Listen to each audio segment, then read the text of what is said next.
Assalamualaikum warahmatullahi wabarakatuh. Anak soleh, apa kabarnya hari ini? Bunda berharap semuanya dalam keadaan sehat walafiat ya, dan senantiasa dalam lindungan Allah Subhanahu wa Ta'ala. Anak soleh, hari ini belajar tematiknya dengan Bunda Mei. Nah, sebelum kita mulai belajarnya, yuk kita sama-sama berdoa dengan membaca basmalah. Bismillahirrahmanirrahim. Oke anak soleh, hari ini kita akan belajar tematik 4I, subtema 2, pembelajaran 3 dan 4. Materi yang akan kita bahas, jenis-jenis sumber energi, hak dan kewajiban terhadap sumber daya alam, dan wawancara.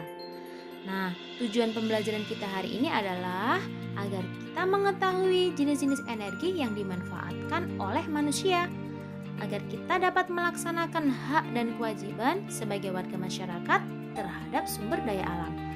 Dan kita juga agar mampu melakukan wawancara dengan seorang narasumber. Baik anak soleh, Bunda akan jelaskan jenis-jenis sumber energi. Pada pertemuan sebelumnya sudah dijelaskan apa itu energi. Nah, energi dapat mengalami perubahan dari satu energi menjadi energi lainnya.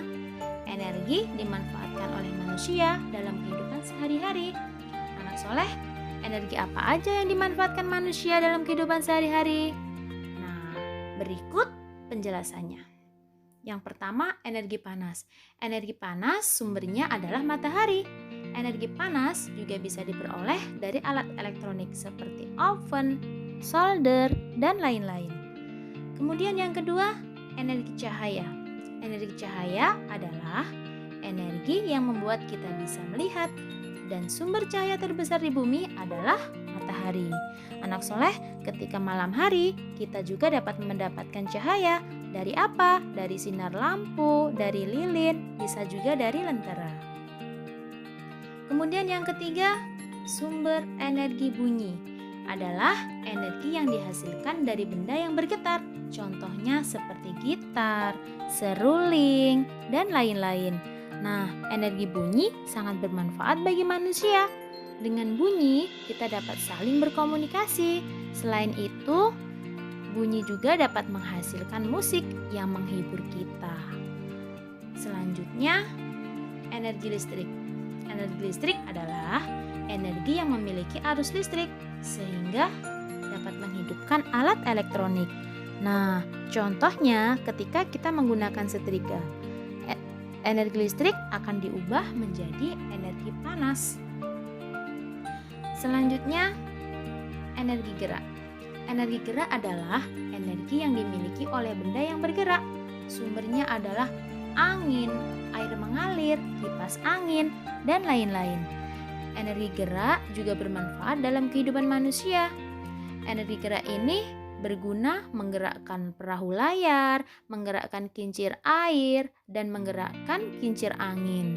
Dan juga bisa sebagai pembangkit listrik. Kemudian yang keenam, energi kimia. Energi kimia adalah energi yang tersimpan dalam bentuk bahan-bahan kimia seperti makanan.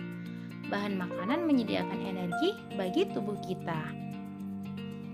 Selain makanan, energi kimia juga terdapat dalam bentuk aki, baterai, dan minyak tanah.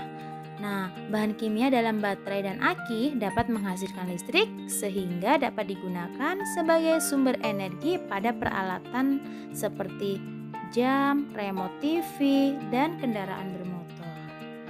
Oke anak soleh, untuk penjelasan jenis-jenis sumber energi, apa sudah bisa dipahami? Kalau sudah bisa dipahami, Bunda akan jelaskan hak dan kewajiban sebagai masyarakat terhadap sumber daya alam. Anak soleh, kita semua sudah tahu bahwa Indonesia memiliki sumber daya alam yang melimpah.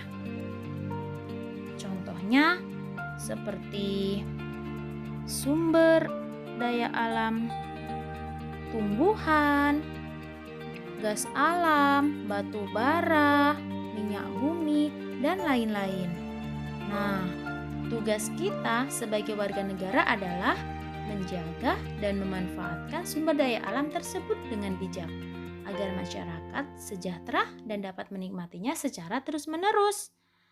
Nah, sekarang bagaimana cara untuk mewujudkannya, anak soleh? Caranya, kita harus menjalankan hak beserta kewajiban terhadap sumber daya alam tersebut. Sekarang, kita laksanakan dulu kewajiban kita sebagai warga negara. Yang pertama, kita harus menghemat penggunaan sumber daya alam seperti bahan bakar minyak. Kemudian, kita juga harus menjaga dan melestarikan sumber daya alam. Dan juga, kita harus membudidayakan tanaman pertanian dengan baik. Nah, itu kewajiban kita. Selanjutnya, apabila kita sudah melaksanakan kewajiban, kita akan mendapatkan hak kita sebagai warga negara. Yang pertama, kita dapat menikmati sumber daya alam tersebut.